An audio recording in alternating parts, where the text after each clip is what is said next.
happened during the holiday season of 2014. Back then, I was in college, and because the campus was so close to my parents' home, I just lived with them to save money on rent.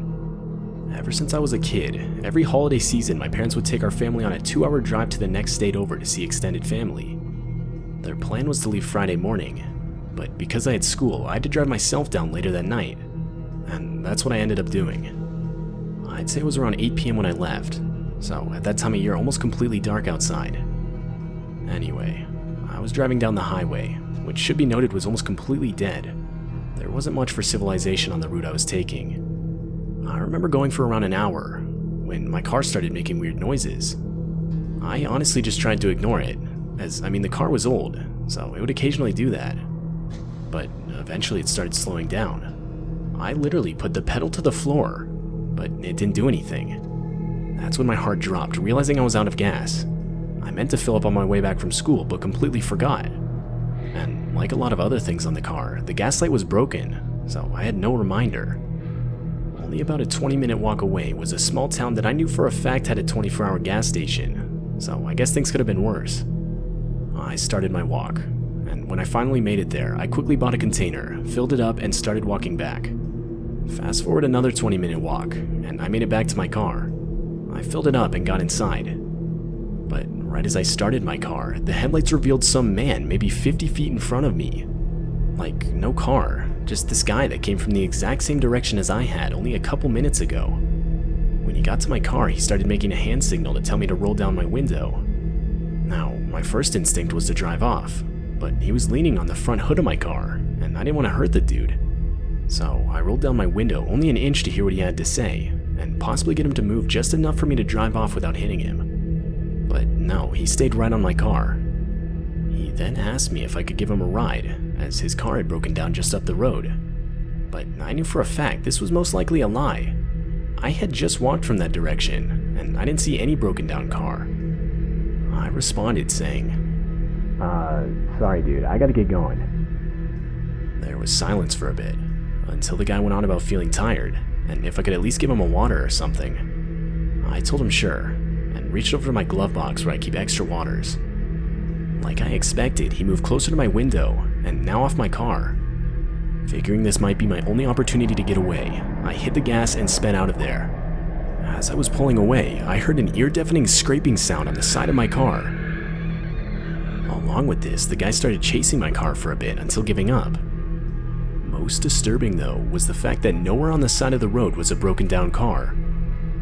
I firmly believe that man had followed me on my walk from the gas station back to my own car. When I finally made it to my cousin's house, I got out and noticed the entire side of my car had been scraped by what looked like a knife or some sort of sharp object. Ultimately, I reported the incident to the police, but as far as I know, nothing ever came of it.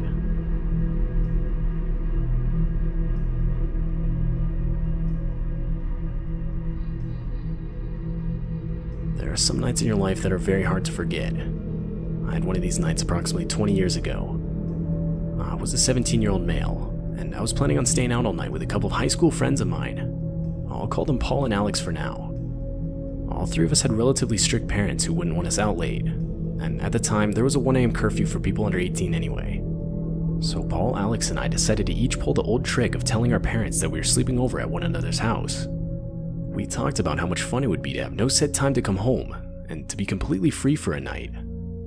I decided to be the driver.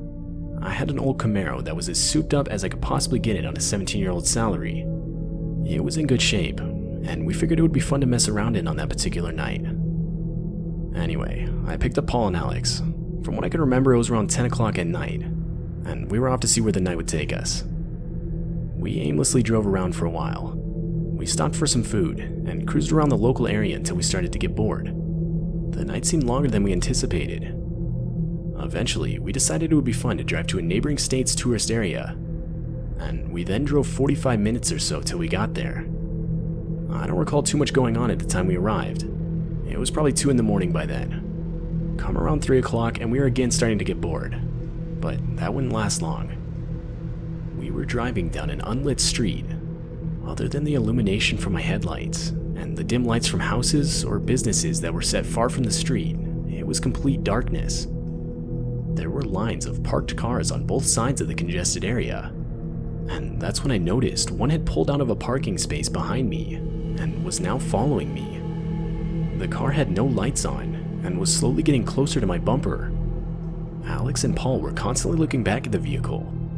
I remember all of us asking each other what we thought was happening. Keep in mind, we were naive 17-year-olds back then. But as I looked into my rearview mirror, I noticed there were actually two vehicles tailing us, one behind the other. We had no cell phones back then, but luckily I had an eager engine, and I wasn't afraid to make use of it. We all agreed it would be best to try to make it to the highway to see if we could lose them. Before we knew it, the car right behind us started putting his lights on, then off, and then on again. He tried to bump us on a few occasions, which forced us to start blowing through stop signs and lights. We were now on a large main highway, both vehicles still following us. One of them was side by side with us for a moment, and I remember looking over, and me and the driver locked eyes for a moment. The guy just smiled at me. His face genuinely disturbed me. Meanwhile, the other car was right behind us and pushing us to speeds of around 90 miles an hour. They were both clearly trying to hit my car, one from the back and the other from the side. I then punched the gas somewhere around 100 miles an hour, in a speed limit zone close to half that. We were able to get a few car lengths ahead of them, when we passed by two police cars side by side. One of them immediately pulled out with his lights on. This was the only time in my life I've ever been relieved to get pulled over. As I was coming to a stop, I looked behind us and noticed the two vehicles that were following us practically vanished. There was only the patrol vehicle. When the officer came to my window, I told him everything. He was in the middle of telling us we were breaking our curfew when one of the cars sped by us. I frantically told the officer that was one of the cars, and he radioed another officer who was able to pull him over further down the road. A short while later, the officer that pulled us over would inform us that we were right, and that the guys following us were known carjackers in the area, and were both caught and currently being arrested. He then issued me a speeding ticket, and told us we should have just pulled over and locked the doors and windows. But at least the way I see it, I much rather would have gotten a speeding ticket than my car stolen.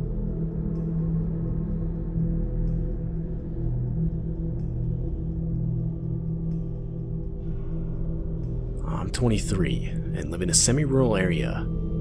There's not really much to do on weekends, so every once in a while I'll go meet up with a couple of friends in the nearest city, which is maybe a 45-minute drive. This weekend, I decided to do exactly that. I left around 6 p.m. and stayed in town till around midnight.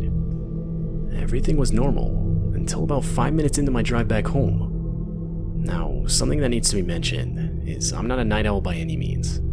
So, needless to say, midnight felt pretty late to me. I'll admit I was tired. In all honesty, the only thing on my mind was getting home so I could go to bed. Anyway, I'm driving on the highway, doing my best to keep myself awake, when I see some man in the middle of the road running towards my car waving their arms around. Mind you, I'm going around 70 miles an hour at this point. But somehow, I was able to see the guy in time to slam on the brakes and come to a stop on the shoulder of the road before hitting him. I laid on the horn in frustration, completely unaware at this point how odd it was for a man to be out on the highway in the middle of the night. It wasn't until the guy looked directly at the driver's side window and started walking toward my car did I suddenly realize how bizarre and possibly dangerous the whole situation was. The guy was somewhere around 30 years old and profusely sweating. He looked incredibly panicked, and when I rolled down my window, he explained to me that he needed a ride home while simultaneously attempting to open the locked passenger side door. I asked him where he was going, or where he was even coming from, and to this he explained to me that if I let him in the car, he would tell me. Everything about the whole encounter was off, and so for my own safety, I ultimately decided I wasn't going to give this guy a ride.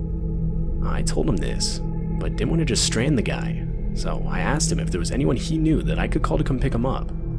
In response to this, the guy started crying and full-on banging on my car in frustration.